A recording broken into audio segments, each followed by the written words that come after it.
The Gators Breakdown podcast is ready to go. I'm your host, David Waters, and you can find me on Twitter at GatorDave_SEC.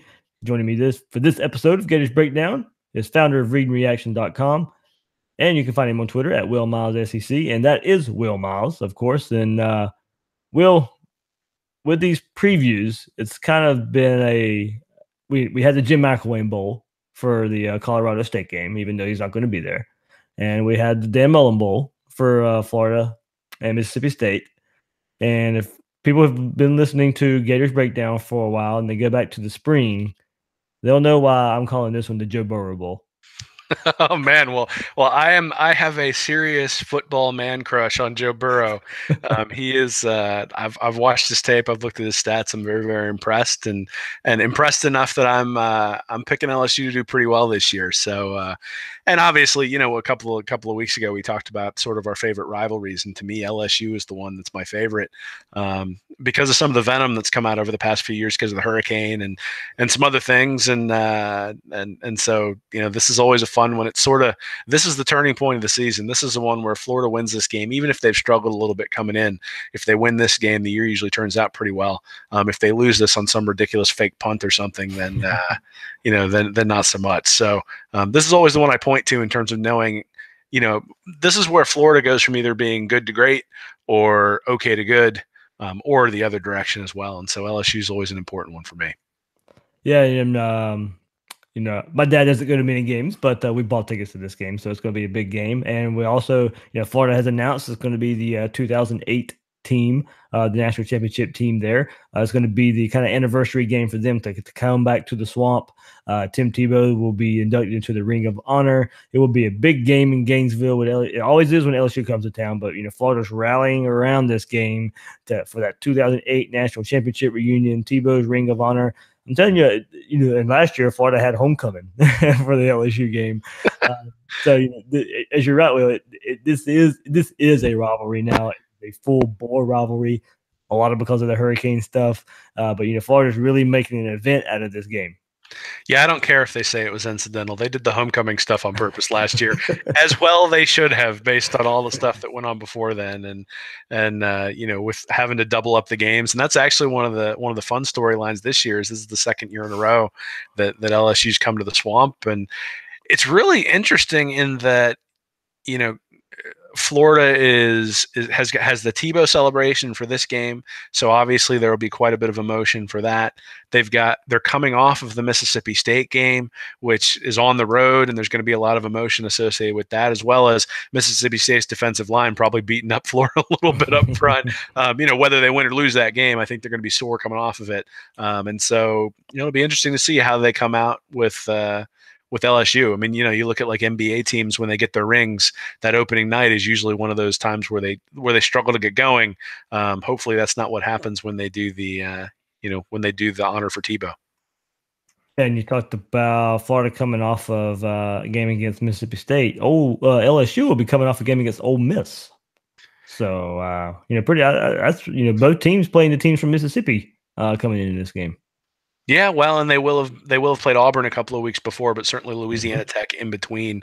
I think if you were going to say whose schedule is going to have more of an impact coming into the game, though, I think you'd say Florida's would have more of a negative impact than LSU's.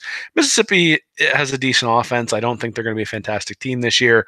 You know, and again, I think it's more of the emotional ups and downs that I'd be concerned with.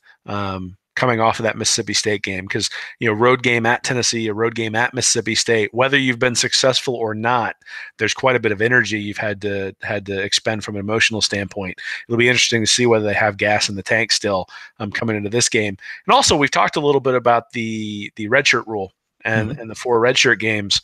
You know, I wonder whether there's some strategy associated with that as well, with some of the emotion and some of the you know, and some of that sort of stuff, getting new blood in some of these games, at least, you know, when you're at home. You know, I don't know. I haven't decided how coaches should use that rule, but it is one thing I think to sort of inject new life into a team halfway through the year might be something that you'd see right around this time. Yeah, good point there. Good point. And we'll dive into the LSU Tigers. But remember, you can find all your Gators Breakdown episodes on news4jax.com. Gators Breakdown. There you'll find all the Gators Breakdown episodes, all the past opponent previews we've done up to this point. The last one being Mississippi State. You can find that on newsforjacks.com/Gators Breakdown. And also, you can listen on iTunes, Google Play, and YouTube if you want the video version there. Using those services, please share, rate, and review the show. And also, follow us on social media at Gators Breakdown on Twitter and Facebook. So, as we mentioned, Gators return home after road games at Tennessee, Mississippi State, to host LSU for a second straight season. Well, it is going to be an interesting point, as you mentioned, going back where Florida is at with this. More than likely, I think people will probably have Florida 4-1 coming off of a loss to Mississippi State. But by chance, Florida's 5-0. This game gets even bigger. And for you who thinks, LSU will be a pretty good team this year, if Florida's 5-0 going to this game and LSU's as good as you think they're going to be, this could be top 15, top 10 matchup. Yeah, I mean, Florida's gone on the road and beaten two pretty good teams at this point. They're certainly going to be ranked in that space, and I think people are really going to be singing Mullen's praises. And then, LSU at this point, if they're playing as well as I think they will have already beaten Auburn, and so there will be some hype on that side as well, especially if Burrow's playing well, and I expect him to. So. It's going to be really. I mean, hey, we can only hope. If it's a matchup of 5-0 teams, everything's going right for Florida, whether they win this game or not. Right, and as we said, more than likely, most people have them 4-0. This is a chance to rebound, maybe against an LSU team that is a rival. We mentioned everything that's going to be going on around this game. After this game, you're looking at 5-1, maybe, or 4-2. Depending how the season goes out, that's where most people have Florida pegged right now. So we'll see. LSU enters this season quarterback controversy, bringing Burrow in because it didn't have has an answer there. They have a lot of question marks on offense. No big time running back like Leonard Fournette or Darius Geis. They bring a lot of offensive linemen back, but they also lose some big weapons at receiver as well. So you Russell Gage and DJ Chark there, who were definitely the top two receivers. So minus offensive line, they have a lot of question marks at the skill position. Very much so. And, they are bringing in Terrace Marshall, who's a 5-star wide receiver who probably is going to start. Derek Dillon last year played pretty well, but it is not something where you look at it and say, oh, they're chock full and Burrow's coming in and he's the last piece. I mean, you really have to believe in Burrow. And I do, but you really got to believe in Burrow to believe that offense is going to be elite. But they are bringing back a lot of guys on the offensive line. Danny Etling, who wasn't all that great, over the last couple of years, was actually really good last year. He wasn't good 2 years ago, and he wasn't real good at Purdue, but certainly he played well last year, and I think a lot of that had to do with the offensive line play. And then, I do wonder with Fournette and Geis, those guys are very, very good players, but there was a distinct focus to get those guys the ball. And even in the game, even in some of the Florida games where it seemed like LSU could put the game away, they were trying to get the ball to Fournette or get the ball to Geis rather than get the ball to the right guy. And that actually is one of the things that I really like when I look at Burrow's tape, is that he always seems to hit the receiver who's open. So he's not looking for one guy specifically to target him. He's just, hey, where does the defense tell me I need to throw this ball? And then he throws the ball in that direction. The guy's usually open because the defense has to give something up. And if he can do that, it's not really going to matter. I mean, LSU has athletes at those positions.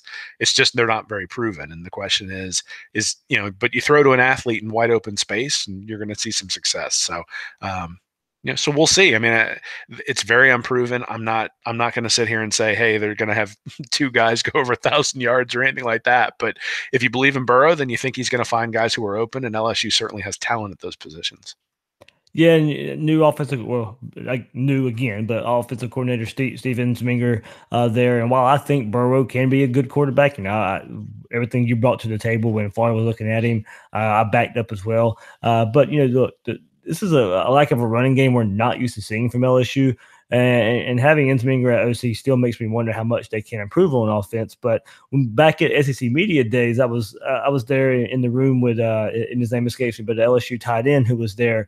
And he was talking about Ensminger and saying, look, he never got a chance to really instill his offense. He was always taking over for somebody during the season. So this is the first offseason where he gets to install his offense. So we get to see, even though they got this probably three-way quarterback battle going in, of an Ensminger offense that we maybe haven't got to see the last couple of years. Well, and it is interesting that LSU went 9-4 last year, considering that their head coach and their offensive coordinator clearly couldn't stand each other, and they were still able to pull it together and go 9-4. And after losing to Troy, after losing to Troy, and then they got blitzed by Mississippi State as well, and so and then you lose to Alabama. Well, there's no shame in that. And then I guess did they lose to Auburn? Is that the fourth loss on that schedule? So it's not as if other than the Troy game, they weren't really losing to anybody that they shouldn't have. And even after the Troy game, they were able to turn it around and come into Gainesville and win the game. Now, certainly Florida didn't play great, but still to come into the Swamp and win a game after you've lost to Troy is a pretty impressive thing. I think at this point you got to, as weird as it sounds, and I understand all the Farmer Fran references and that sort of stuff. I think if we start looking at the recent record of Ed Orgeron, it's a little bit impressive. I mean, Ole Miss in 05, 06, and 07 certainly was not very good. He gets fired, though, and Houston Nutt takes over, and the team starts playing much better with his recruits. 2013, he takes over at USC and goes 6-2, but gets passed over for that job. In 2016, for LSU, he takes over for Les Miles, goes 6-2, and then last year goes 9-4. I mean, if you didn't have the Ole Miss section, and if he spoke a little bit clearer, would we talk about Orgeron being a pretty good head coach? I think we might. I mean, again, it's a personality thing. He does not look like somebody who'd be fantastic at selling a program, but certainly he's a pretty good recruiter. I mean, LSU over the last 4 years has averaged a 7.5 recruiting ranking nationally. They're always bringing in 5 stars. They've averaged 1.5 5-stars over that 4-year period, which means that they've got 6 5-star guys on their roster right now. And I think that makes a difference as well. So, Orgeron's got some good players. The question is he going to cost him some games with his coaching? There are some things that he does that are questionable, but there are some things that Saban does that are questionable. I am not comparing the two, but I think when you look at the recent record, he's had success. He's 15-6 at LSU. He's 6-2 at USC. Certainly, the black mark is Ole Miss, but I mean it's Ole Miss, and the only people who seem to have had success at Ole Miss are people who cheated. So. I don't think Orgeron is the handicap that people think that he is, but we shall see because he's got his handpicked offensive coordinator this year, and he shouldn't be fighting with him. If he is, then maybe it's that Orgeron can't get along with anybody. And certainly the idea that they don't. I mean, they've got a pretty experienced offensive line. Garrett Brumfeld, the left guard, is the only senior, but then they've got Cushenberry, Ingram, Traore, and Charles. All. They played quite a bit last year, and so 4 4-stars and a 3-star there on the offensive line, very talented. So those guys coming back, I think it's going to be a big help for the offensive coordinator as well as Burrow as he gets acclimated. Yeah, and talking quarterback there, it's probably going to be Burrow, if not him, Miles Brennan. But I don't think they brought Burrow in to be sitting on the bench, so it would take a lot for him not to be quarterback, I don't think. And look at the targets that he's going to have. They're bringing in. It's probably an instant impact as you can get as a Texas Tech transfer, Jonathan Giles there, and to try and take over for DJ Chark, who was drafted highly by the Jaguars here in Jacksonville. The 5-star recruit, Terrace Marshall, 6'4" guy, and Jamar Chase, who Gator fans know very well because they were really in for his recruiting as well, probably can step in, but since there's an opportunity to step in now there. So, while they're not proven, there is a lot of talent at the wide receiver position because, look, it's LSU. I mean, they're going to have wide receivers, and the worry and the problem there has been of finding a quarterback that will be able to get them the ball there. But still, I do ask, and you mentioned it, maybe they focused too much on Fournette and Geis, but a lot of that was because they had no quarterbacks. But they don't have a lot where they're bringing back a running back who has done much either. Senior Nick Brissett, the top returning tailback, and he only rushed for 96 yards last year. Yeah, I mean, they're going to have to plug someone in there. Maybe that's a weakness and not being able to run the ball. Like you said, there are a lot of question marks on the offensive side of the ball, but there are a lot of question marks for most teams, this time of year where you just got to say, hey, we're going to have to trust our recruiting to fill those gaps. And I think they've recruited pretty well and are going to be able to do that. Obviously there are some guys, Chark in particular, that they're going to miss, but they were also protecting guys like Etling over the last couple of years, and really over the last probably 7 or 8 years. The last time I can remember LSU having a quarterback that was a star was Jamarcus Russell, and even then, I didn't really feel like he was a huge threat. And 1 year with Mettenberger. Yeah, maybe. I mean, again, where I guess the quarterback wasn't a liability. Yeah. Well, I mean, so at this point, I'm expecting them to be able to turn Burrow loose. Now, maybe that's me being overly optimistic just because I'm biased, but I mean, you look at it, and 72% of his passes he completed his senior year in high school, 71% his junior year. He threw 157 touchdowns to 17 interceptions over his sophomore, junior, and senior year in high school. The guy has a profile of an elite recruit, and I think the only thing that prevented him from being a high level 4 or a low 5-star candidate is because he doesn't probably have NFL arm strength. But again, if you're throwing to people who are open, you don't need NFL arm strength. And so we'll see whether I'm right. I mean, I've been saying over and over and over again that I think accuracy can't be taught, that I think accuracy reflects somebody who makes the right reads and throws to open guys. And, if Burrow falls on his face, then people can come back and tell me I'm an idiot. But I am all in on this one. I've seen the tape. I've seen the stats. I think he's going to be a good player. And I think if LSU has a quarterback who's not a liability, they're going to be a very good team. Yeah, I think this may be a change of pace for Florida, much like you were saying, they were protecting the quarterback with Ensminger and a quarterback that he may can trust. This may be a different looking LSU team. I think maybe going back to that year with Mettenberger, where they actually let the ball go, where they let the quarterback, where they trust the quarterback, where we see more passing than what we have seen from past LSU teams. So probably just a different look, because you're going to get this new look Dan Mullen offense at Florida, but now and an offense at LSU where they really may be relying on the quarterback a lot, and these young receivers who have the talent but just really need the experience. So this could be looking like a much different game than the ugly game we had last year in the Swamp, or 2 years ago when Florida had a goal line stand. Those are some ugly games there. If Mullen can get the offense rolling much like he did against the LSU defense last year, and this LSU offense is opened up more with Burrow at quarterback, this game could look a whole lot different than the last couple of times we've seen Florida and LSU match up.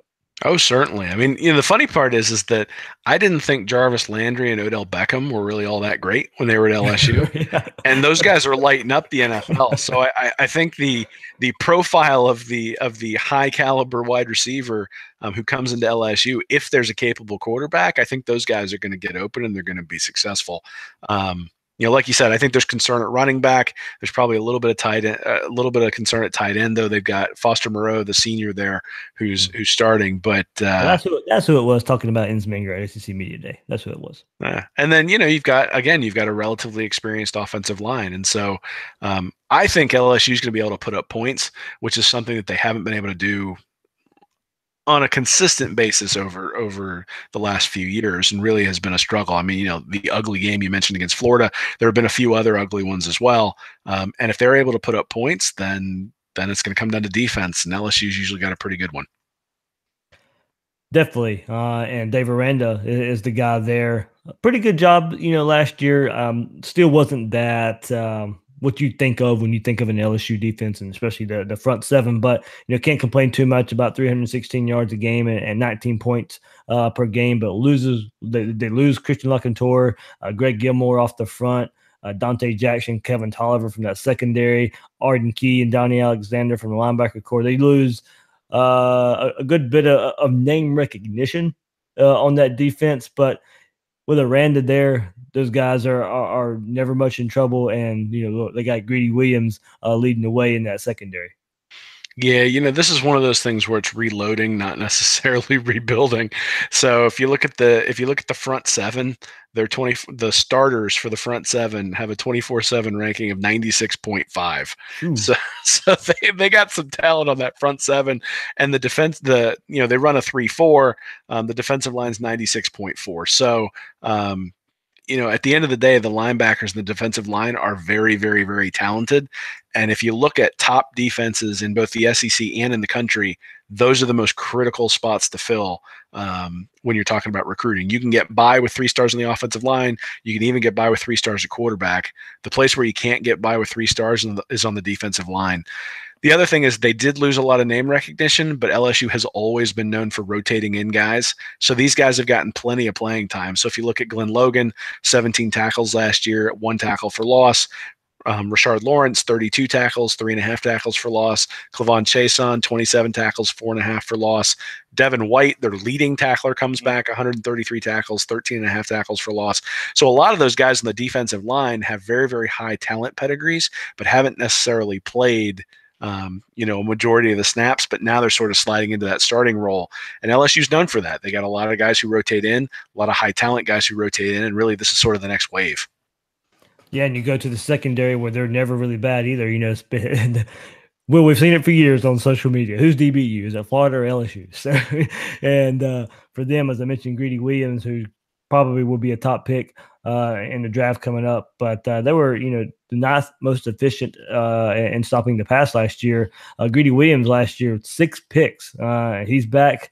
Along with John Battle, who's just kind of sticks his nose in there as a safety with 61 tackles last year. So got some depth around there too. The 4th leading tackler, Grant Delpit, is also in the safety as well. So it's just another time, much like Florida, where it's plug and play back there in that secondary. Yeah, it's interesting that Aranda's 3rd and 4th leading tacklers are the strong safety and the free safety. So clearly he uses those guys as enforcers in some capacity. They were 24th in pass yards per play, 26th in yards per play overall from a defensive perspective. So very, very good, not elite, but good. And so again, if you think LSU can take a step forward, I think they're probably going to have to be better than that. But the talent profile at least indicates they might be able to, even if the name recognition doesn't.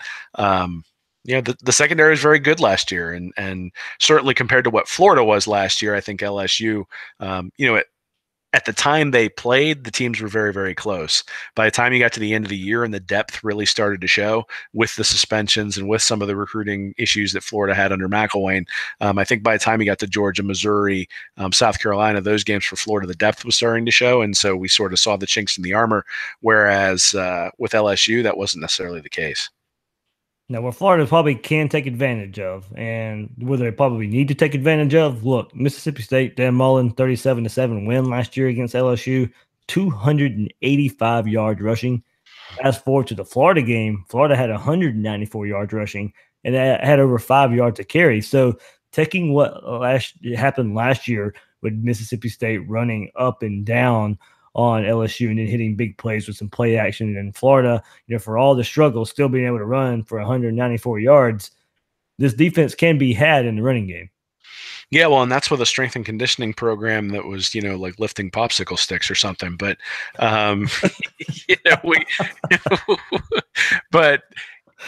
so this is where being in the swamp, I think, is an advantage because you can get off the ball quicker. You're not dealing with the crowd noise, all that sort of stuff. And so, yeah, it's definitely an advantage to have a team at home.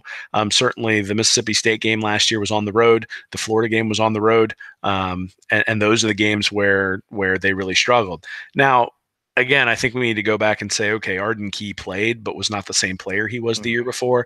And there are some, that was his first game back. And there are some off the field things that sort of cause that, but you would expect Arden Key to be a plug and play guy who comes in and plays really, really well. And he just didn't do that last year. And so, there were snaps that were sort of wasted snaps having Arden Key in that space. Who have they replaced him with? Well, Jacob Phillips is the middle linebacker this year, most likely 97.2. And then Michael Divinity is the strong side linebacker, 96.8. From a recruiting ranking perspective, they got some guys out there who are really, really good. But you can probably get them to overrun some gaps because they're younger players. You can probably get them to do some things that are wrong, especially because it's on the road. And I think that's where it being at Florida is an advantage. If you're gonna have to take advantage on the ground, you'd much rather have the game at home. Yeah, and you mentioned some of the stats earlier, but Devin White, and just bears mentioning again, double-digit tackles in 8 games last year, 15 against Auburn, 14 against Arkansas, as you mentioned, he had 133 tackles with 4.5 sacks, 14 tackles for loss. So we talk about maybe being able to get them in the run game, but White's going to have to be keyed on every play. Absolutely, and you figure that we've talked quite a bit over the last couple of months about Mullins' offense being more straight ahead, or at least being simpler in terms of the run reads. I think that's going to be important here, is they're not going to be able to run a bunch of those counters that they ran last year. Now, the other thing I should say is that last year, I guess they rushed for 190 something yards, but it was mostly on 2 drives. Right, there was 2 drives in the second half that brought them to that I think tied the game. And at that point, Michael Piron had a really good game that game. Very much so. But I think he rushed for like 150 yards, or Florida rushed for like 150 yards over those 2 drives. So again, it wasn't consistent, which is sort of the story of the Florida Gators 2017 season. But, obviously those yards count and it's important. They were able to get those points. But, if Florida goes out and if they expect to win this game scoring 17 or 20 points, I just don't think it's going to happen. And, we've talked a little bit in some of our other episodes about, Tennessee, and people expect, Tennessee went 4-8 last year. And everybody sort of expects them to be down. Well, Florida went 4-7, and people are just automatically assuming sort of a bounce back. And they were a legitimate 4-7 team last year. And if you look at LSU, they were a legitimate 9-4. So 354 points for, 246 points against. Your expected win total there would be 8.8, and they went 9-4.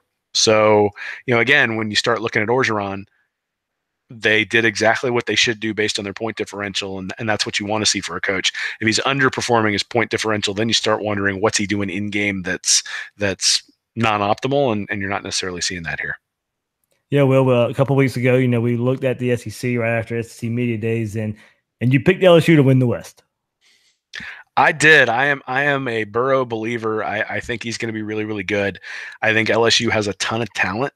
And I don't this is one where I can tell you right now I'm going to be picking LSU, assuming that Burrow looks good in the first 5 games coming in. I mean, and obviously things change throughout the year. Maybe he gets hit in the 3rd game and he's not there, and we'll see what happens. But I am a believer in quarterbacks who show accuracy by finding guys who are open, and that's what Burrow has done. And so, it's the most important position on the field.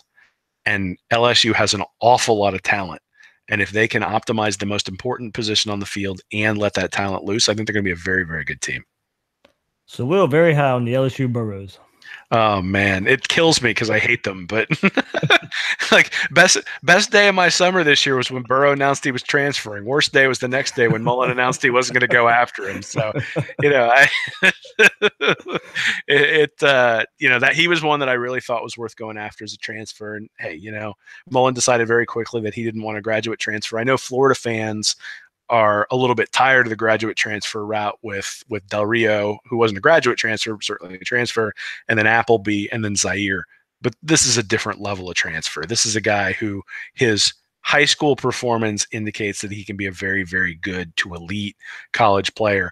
When you look at Zaire's high school stats, that was not the case. When you looked at and when you looked at the stats at Notre Dame, that wasn't the case. When you looked at Appleby's stats at Purdue, you went, yeah, he's a decent backup. And even when you looked at Del Rio's high school stats, he had a very high completion percentage, but not very much on the yards per attempt. Burrow was averaging like 14 yards per attempt on the in high school, and so he was going downfield and still completing a high percentage of his passes, and I think that's going to show up this year. All right, so Will really, really high on LSU, and it should be a good game. And like Will said earlier, go back and look at it. This game just means so much to Florida season. Usually, if Florida wins this game, it leads to something bigger. Florida loses this game, it's kind of a so-so season. So kind of that turning table, that turning point game of the season. Yeah, man, it's always fun. It's going to be a grand old time. I hope you have a good time there with your pops, and I'll be twittering from home, I guess, for that one because my dad's out of town. So we usually go to this one, but he's out of town, so we'll have to make a game later in the year. Absolutely. So that's Will Miles. You can find him on Twitter at Will Miles SEC, and some of his opponent preview stuff also at readandreaction.com. Where he dives even more into the schedule the Gators face in 2018 and the opponents there. I'm the host of Gators Breakdown, David Waters. You can find me on Twitter at GatorDave_SEC. Guys and girls out there, thanks for listening to this episode of Gators Breakdown.